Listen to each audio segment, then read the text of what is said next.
Chuck will be along in just a minute to give us his lesson. Before he gets up here, I wanted to share an announcement concerning our church staff. If you all recall, in the fall of 2017, a SALT team was put together to look at staffing needs of this congregation, and they returned with three recommendations: the children's minister, an administrative minister position, and an operations ministry position.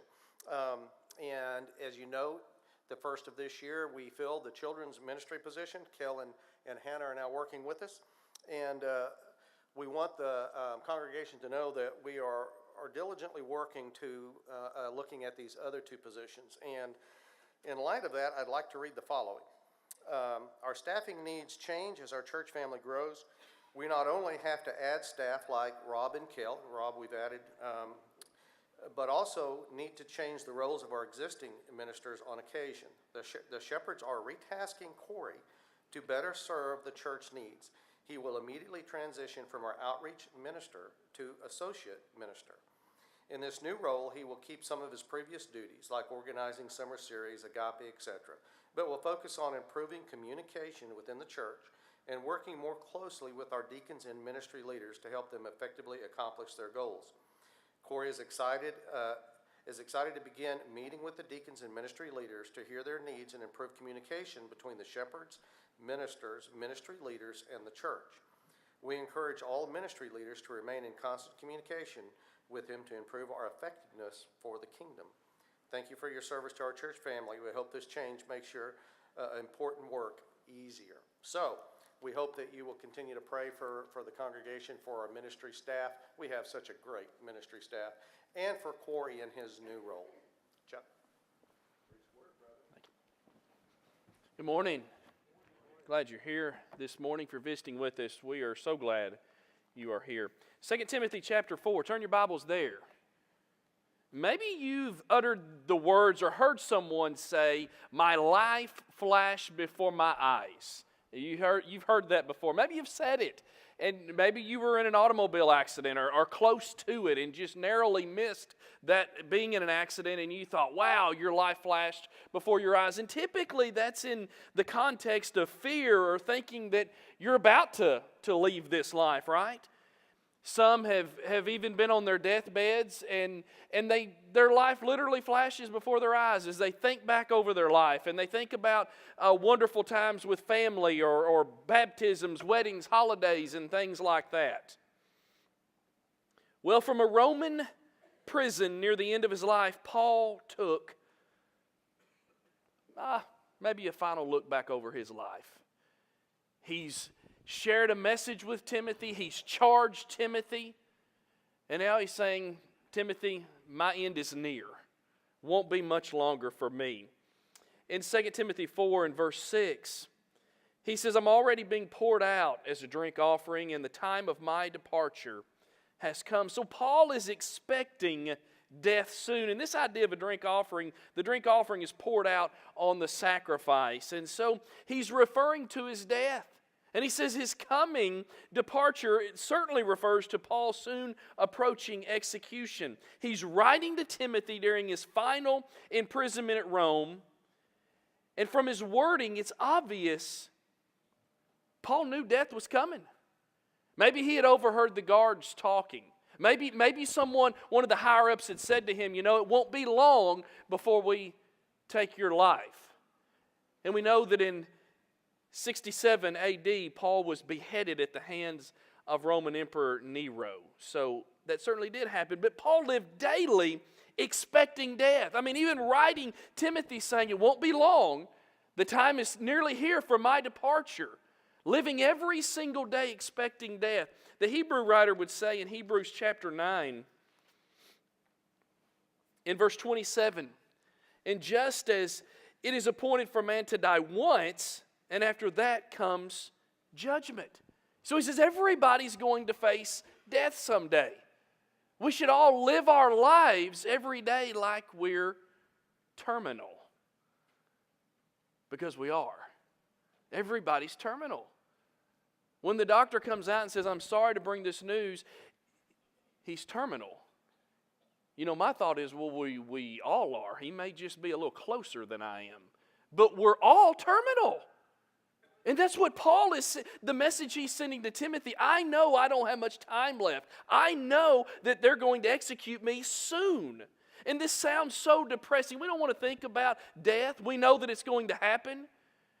We don't really want to think about that. That's not something that gives us a lot of joy. Maybe it's a little discouraging, even depressing. But Paul would say in Philippians chapter 1 and verse 21, earlier in ministry, he would write, "For to me to live is Christ, and to die is gain." So he's saying it's really, death is not a depressing thought. It's not a disappointing or a discouraging thought for the faithful Christian. In fact, he says death is really not a bad thing at all for the Christian. It's a good thing. It's going to be gain. It's going to be positive. Living every single day in prison with the certainty of death affected Paul. And I wonder how this message, he's basically said to Timothy, this is how you need to live. This is the message you need to preach. There are going to be people that don't care about the truth anymore, and you got to preach the word. And then he says, I'm not going to be here much longer. How does that message affect his young preacher friend? Live like you're dying. Not live it up until you die. And that seems to be the mindset of the world. Let's just absolutely forget about the possibility and of death in the future. We know it's more than a possibility. It's a reality. But let's not think about that, and let's live it up until that time comes. He was our insurance agent in Lubbock, Texas, when we moved there for school. And I later learned that he was a graduate of the school and had done some preaching and for whatever reason got out of ministry and had his own business and was doing quite well. And once we graduated and moved on and out of state, I heard later that he had gone into the doctor, and the doctor said, listen, man, it's not good. It's stage 4. It's as bad as it gets. There's nothing we can do. He's 40, 41, maybe 42. Wife, kids. What do you do? At 42, when you're thinking, I've got this business, and we know how busy that keeps people. We know the demands. I've got this wife and children. This is what he did. His business really didn't matter that much anymore. He started calling area churches and said, I want to come speak Sunday. Now, this wasn't foreign to him because he had been a preacher. But he said, I want to come speak. I've got a message. And what he did, he traveled around to every church that would allow him to come, and he preached a sermon on how he was dying. And that's how, and he only had months. I don't remember how many months, but it was months. And he passed on. But his message, live like you're dying. And that's what Paul is saying here. I'm not going to be here long. He was living every single day like he was dying. Could it be today? Will it be tomorrow? Next week? I don't know. But live every single day like you're dying. And how does that affect me? And I wonder, do we do that? I think we kind of put death off on the back shelf. You know, I've got till I'm 95 or 97 or 101 if I eat right. And I think we slip it off on the back shelf and don't think about it. But what happens when I truly live every day like I'm dying, like I'm terminal? I think that affects the way that I treat people. I think it affects the way that I treat my family and how I look at my family. I think it affects the way I live every single day. I think my relationship with God, boy, it becomes far more important because one day I'm going to be with Him. And who knows when that day will come. Interesting, from a Roman prison saying, live like you're dying. That's what Paul was doing. Let's move on. Look at verse 7. He says, I fought the good fight, I finished the race, I have kept the faith. So this is a powerful verse that it's one that we hope we live in such a way that we can say at the end of our life. I fought the good fight, I finished the race, I've kept the faith. We hope that we can say that. We hope that applies to our life at death. But it's as if Paul is taking this look over his life and he's given us a summary of it. You know, someone might say, hey, have you seen that movie? And you say, yeah, I watched it. Well, tell me about it. Was it good? And you're going to hit maybe the highlights. Well, this part was really funny and this part was. But you're not going to tell them how it ends. You're not going to tell them the whole story. You're just going to hit maybe the highlights of it. And that's what Paul's doing here. And it's interesting that he begins by saying, I fought the good fight. He likens the Christian life to a fight. In 1 Timothy 6, in verse 12, he would say to young Timothy, fight the good fight of the faith. Take hold of the eternal life to which you were called and about which you made the good confession in the presence of many witnesses. But Timothy, fight the good fight of faith. And the fight is to remain faithful. The fight is to keep going. The fight is to not grow discouraged and quit. The fight is just to keep up or get up and continue to go every single day. Paul says, I fought the good fight. And what all that he endured. I mean, if you look back in 2 Corinthians chapter 11 real fast, he gives you a little insight as to what he went through in life. His resume is what I call it. 2 Corinthians 11:24 and following. Paul writes, 5 times I received at the hands of the Jews the 40 lashes less one. 3 times I was beaten with rods. Once I was stoned. 3 times I was shipwrecked. A night and a day I was adrift at sea, on frequent journeys, in danger from rivers, in danger from robbers, danger from my own people, danger from Gentiles, danger in the city, danger in the wilderness, danger at sea, danger from false brothers. And when do we say, okay, Paul, quit? I mean, if anybody had lived that kind of life, I mean, would you not get discouraged? Would you not say, you know what, I'm done with this? Life would be easier if I was not a Christian. Life would be easier if I wasn't trying to bring other people to Jesus. And if anybody had the right to say, enough's enough, I'm done, I quit, man, we'd have looked at him and said, well, you know, I kind of understand all the hardships. But then near the end of his life, he says, I fought the good fight. I continued to get up and fight. Took some bumps, took some bruises. The Christian life, when he likens it to a fight, says it's not easy, it's difficult. And Jesus said, you're going to have trouble in this life, John 16:33. It's not easy. And yet when trouble comes, we're just blown away and shocked as if well, I'm a child of God, I don't expect trouble. And that's called being naive.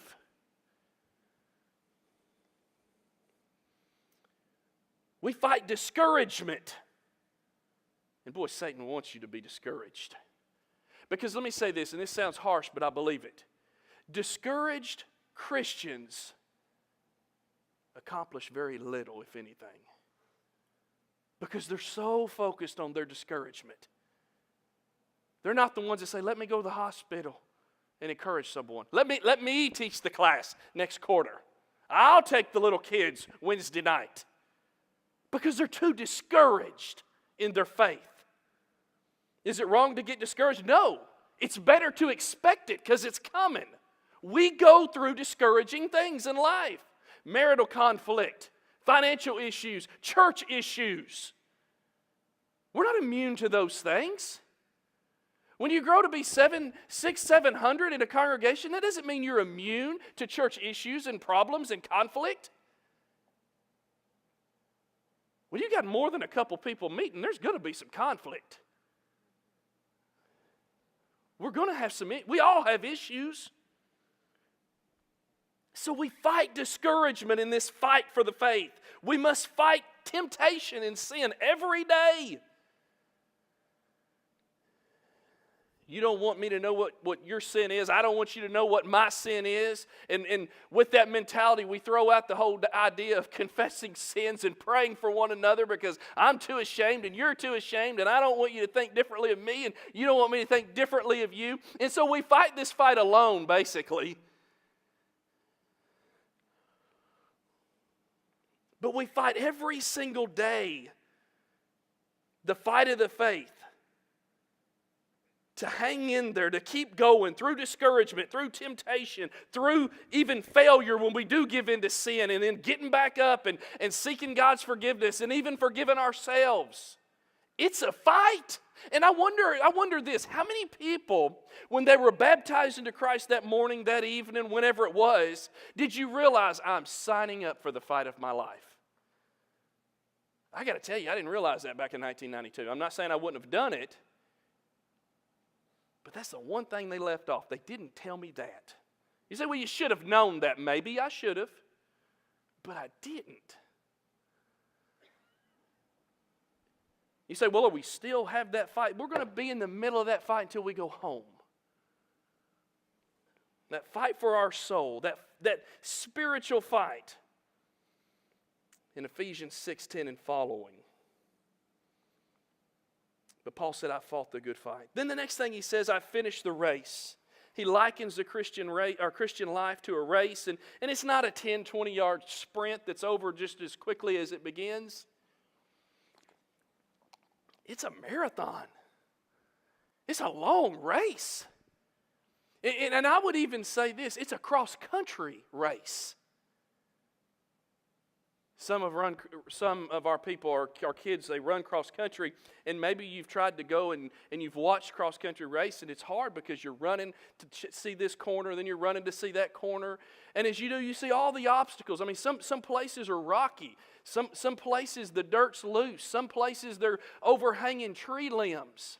And it mirrors life for us. I mean, at every turn, everything looks a little different. It's more than just running around a track. And that's how the Christian race is. The Christian life is. I finished the race. Paul's saying, I didn't quit. No matter what I endured, no matter what came my way, I never quit. And it's great that we started the Christian life, but the key is you have to finish the Christian life. You've heard somebody say, well, it's not about how you start. It's really about how you... What? Yeah, it's how you finish. I mean, it doesn't matter that you're winning the game at halftime. That's irrelevant if you don't finish it in the second half. It doesn't matter. You don't leave the game after you lose and say, well, we were winning at halftime. Nobody cares about that. It's how you finish, and that's exactly the key in the Christian life. It's not really how you start the race, it's how you finish the race. And here's the reality of it. Here's the big picture. Everybody in here will finish the race someday. Everybody will finish the race. You don't have a choice in that. And that takes me to the most important thing that he says. I fought the good fight, I finished the race, I've kept the faith. And this is most important of all of them because we must keep the faith. And Paul's saying that through everything in this life, everything that I went through, I clung tightly to my faith. I didn't quit the faith. Maybe I was tempted to. Maybe my faith was challenged. Your faith ever challenged? I didn't quit. I never threw in the towel. I stayed strong with my faith. If you're a Christian long enough, your faith probably will be challenged. And maybe you'll waver a little bit in your faith. But see, how you start, how hard you fight, and how you start the race, not as important as making sure you kept the faith when you finished. When the preacher gets up at your funeral and speaks, do you know all that will matter that day? Your loved ones will be gathered, your loved ones will be shedding tears and grieving, and will for a long, long time. But all that will really matter at that point, not how much you have in the bank, not the car you have in the garage, not where the home is, that will be completely irrelevant that day. What will matter is, did you keep the faith? That's all that will matter that day. Did you finish the race? We know you finished the race. But did you keep the faith? That is all that will matter that day. That kind of puts things in perspective for me. We're running, we're racing, we're trying to get a hold of so many things and go so many places and do everything that we want to do. And there's nothing necessarily wrong with those things. As long as we keep things in perspective, at the end, none of that matters. It's not going to matter. It's not going to be important. What matters is, did I keep the faith? Paul, this verse is just an absolute summary of his life. Fought the good fight, finished the race, kept the faith. And because he kept the faith, we move on thirdly to verse 8. He looks forward to his eternal reward. Henceforth there is laid up for me the crown of righteousness, which the Lord, the righteous judge, will award me on that day, and not only to me, but also to all who have loved his appearing. The eternal reward, since he kept the faith. He fought hard, he finished the race, he kept the faith. Paul can view death as an eternal reward, and that's the message he's sharing with Timothy. This idea of a crown of righteousness, it's not a literal crown that some king or queen may put on their head and wear around. It's the eternal reward of eternal life in heaven with our Father. And it's interesting that Paul had said earlier in his ministry, that's where our citizenship is. Philippians 3:20, our citizenship is in heaven. And when you think about your citizenship, that's where you're going to be. You're going to spend more time in eternity than you ever spent on this earth. You say, well, it depends on how long I live on this earth. No, it doesn't. You and I can't begin to fathom just how long eternity is. Because when you think about 90 years, what's a long time? Until you get to be 85. And eternity, that's not a drop in a bucket compared to eternity.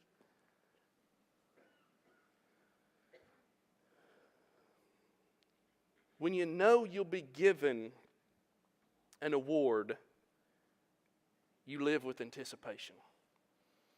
Friday night I was out of town at a girls' ball game, and it was really a classy thing that I saw. Not that we lost, that was not classy. But at halftime of the boys' game, they honored our ladies' coach because she's retiring this year. It's her last year to coach. She spent, I think, 16 years there or something like that, but had spent some 16 years in Bryant, which is where we were. And so they wanted to honor her. This would be her last time to go through Bryant and coach. And she knew that. She had been told days ahead that they were going to honor her, and she's not much on that kind of stuff. She didn't want to say anything, and I get that. But it was just a total classy act. They have to do that. She's not their coach anymore, but it speaks of the impact. But my point is anticipation of the reward. That was a big night. Husband's there, son's there, they're gathering at center court. Had thought about this for however many days she knew. And Paul, as he's incarcerated in prison, he's anticipating. He knows what's going to happen. They're going to kill me. I know I don't have much time left, Timothy, but my life's been good. I fought the good fight. I finished the race. I've kept the faith. That's most important. So now I know I can anticipate the award that I'm going to receive. And it's heaven. And he lived every day like he was dying. He lived every day anticipating his eternal reward. And I wonder, do we live that way? Because I got to tell you, I believe if we live every single day like we're dying, we live every single day anticipating what heaven will be like, that's going to change us. That's going to affect me. How I live. Is the church important? Oh, man, there's nothing more important than the church. Let me end with this. In Revelation 7, there's a text that John is basically writing down what he sees. And he's looking into heaven, and he writes this about heaven. Starting in verse 13, one of the elders addressed me, saying, "Who are these clothed in white robes, and from where have they come?" I said to him, "Sir, you know." And he said to me, "These are the ones coming out of the great tribulation. They've washed their robes, they've made them white in the blood of the Lamb. Therefore they are before the throne of God." Being before the throne of God is in God's presence, in the Father's presence. Nobody sits on the throne but God. So that's being in the presence of God. And they serve him day and night in his temple. And some have asked over the years, well, what kind of service are we going to do in heaven? And I always answer like this: I don't know, and I'm not real concerned about it. I'll be honest with you. I just want to be a part of it. That's what matters to me. And serve him day and night in his temple. He who sits on the throne, that's the Father, will shelter them with his presence. They shall hunger no more. Man, can you imagine? Neither thirst anymore. What's that like? The sun shall not strike them, nor any scorching heat, for the Lamb, and the Lamb is Jesus, is in the midst of the throne, will be their shepherd. And Jesus, the Lamb, will guide them to springs of living water, and God will wipe away every tear from their eyes. Living like you're dying. Paul knew he was dying and anticipated it. Anticipated the reward. If someone's going to honor you, you anticipate that night. This banquet's going to be huge. It's going to be great. They're going to honor me at this banquet. And you anticipate that night. Man, that's what heaven will be like. How do we not anticipate? How do we not live anticipating our eternal reward of heaven? Because that day will come. You fight hard. You will finish the race. But the bottom line is we've got to finish the race having kept the faith. That's the main thing. This morning, if we can encourage you, if we can help you, pray with you, maybe you need to respond and be baptized to have your sins washed away. Whatever your need might be, we will have a shepherd here waiting for you if you'll come. As together we stand and as we sing. Careless soul, why will you linger, wandering from